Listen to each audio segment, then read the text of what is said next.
It was a sound that did not belong in a high school cafeteria.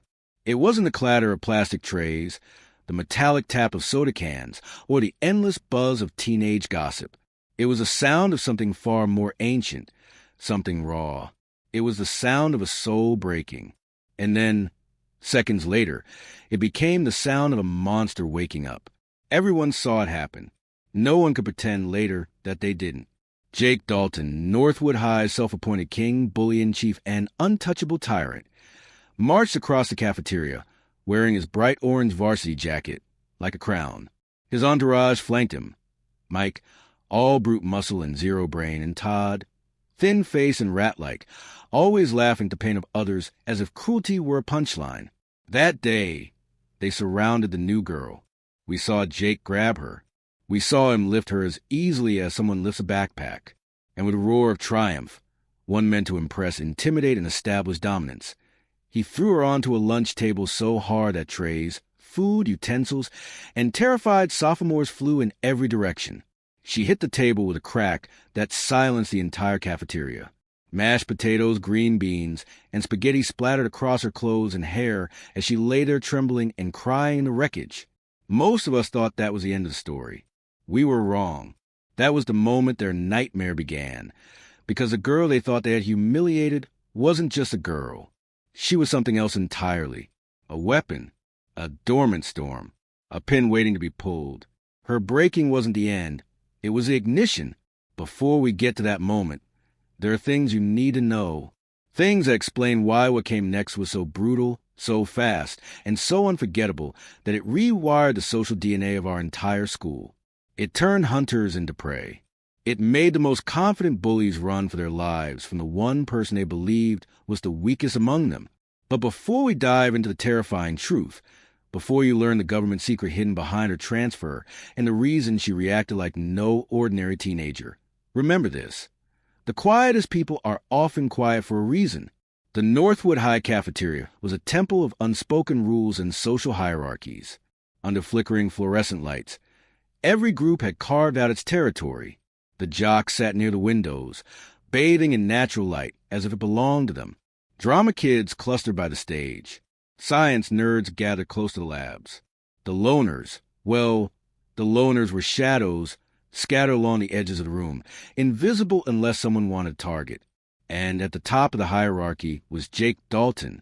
At 19, Jake looked more like a college linebacker than a high school senior.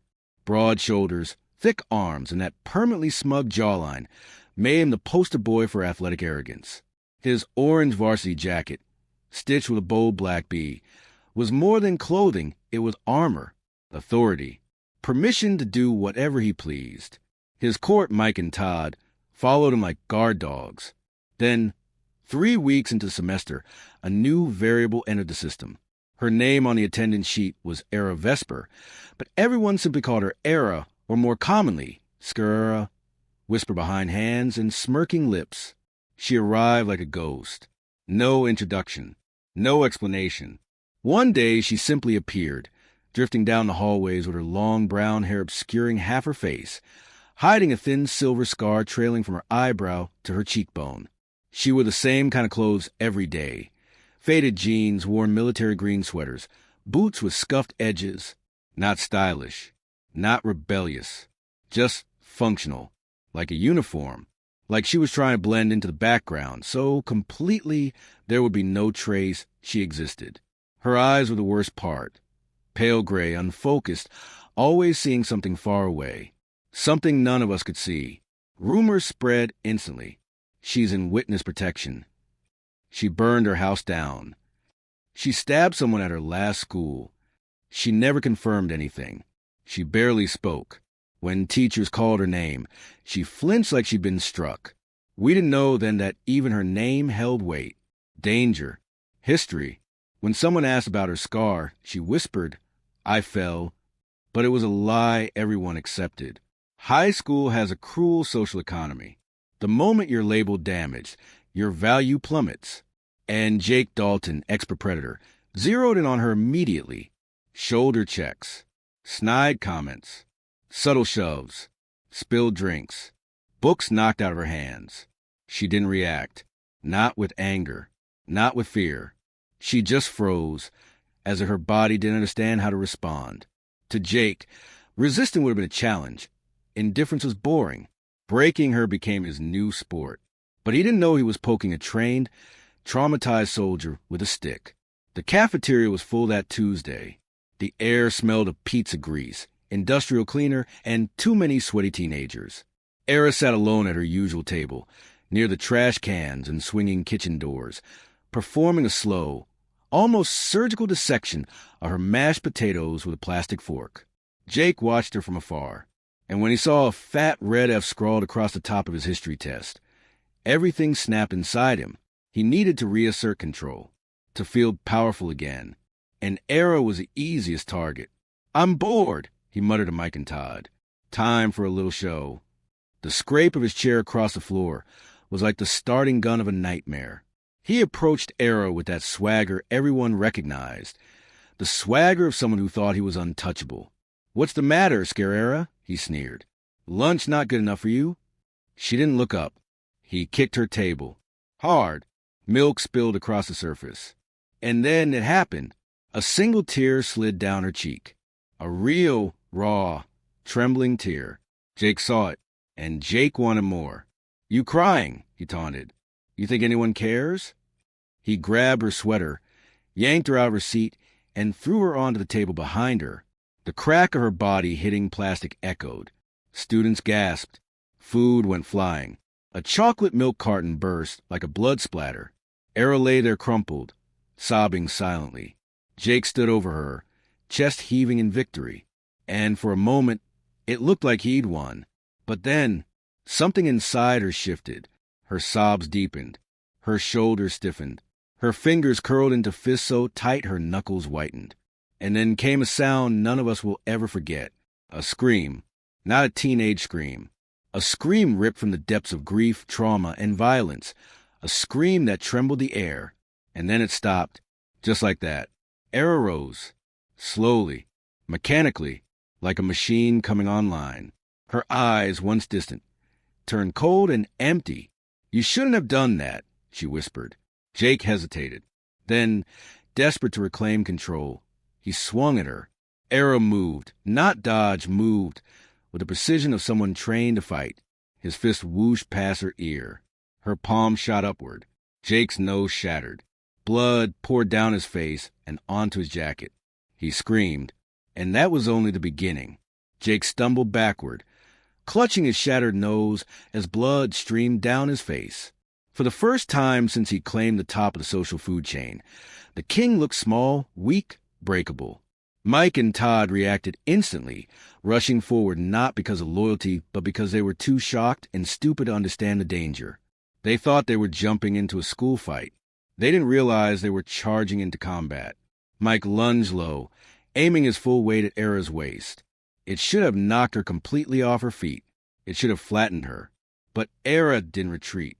She stepped sideways, fluid, precise, pivoted, hooked her arm under Mike's, and used his own momentum to launch him over her hip. His body lifted off the ground and sailed through the air like a sack of sand. He crashed into a stack of blue plastic cafeteria chairs. They shattered beneath him. The sound echoed across the room, a hollow, violent collapse.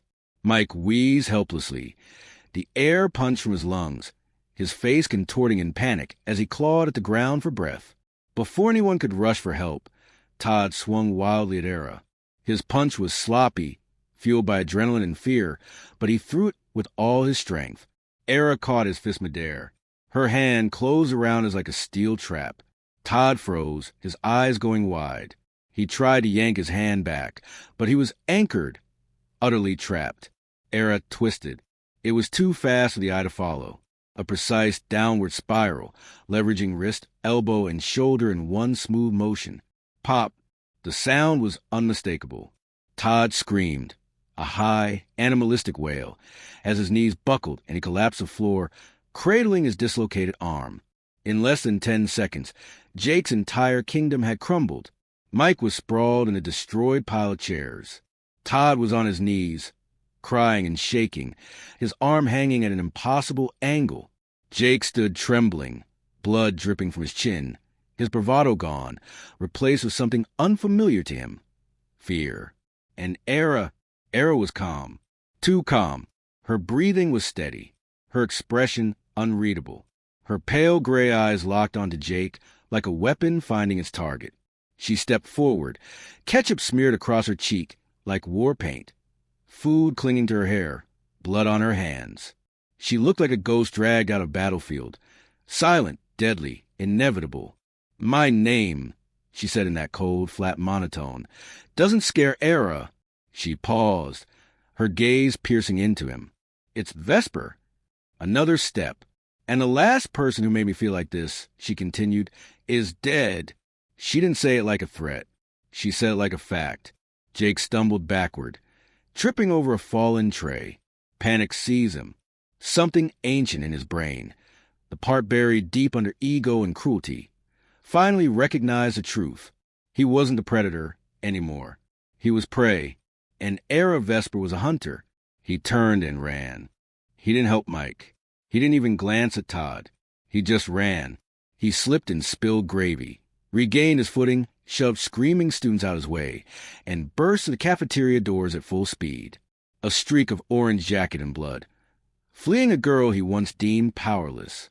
His escape snapped the spell. Suddenly the entire cafeteria erupted into chaos. Students shoved chairs aside, grabbed backpacks, climbed over tables, anything to get away from the epicenter, away from the quiet girl who had transformed into a weapon before their eyes. But Era didn't chase him. She didn't even move for several seconds. She stood in the ruins of the fight, chest rising and falling with slow, shaky breath.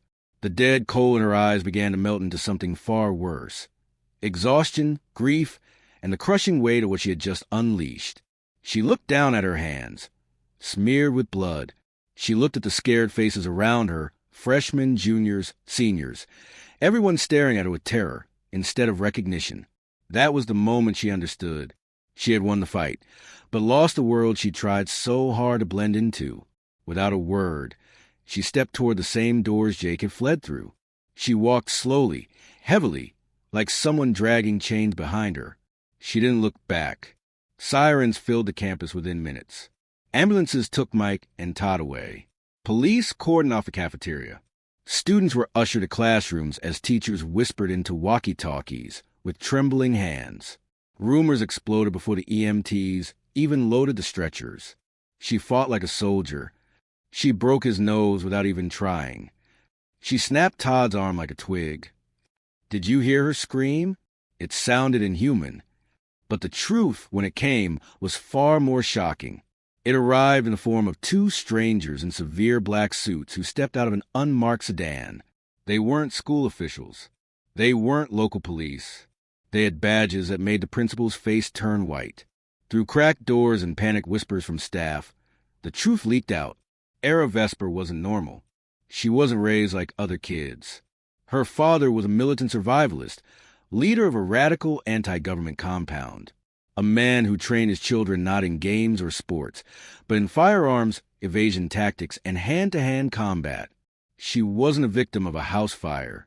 She was a survivor of federal raid, one that ended in a violent explosion, leaving her with a scar across her face and a traumatic conditioning branded deep into her mind.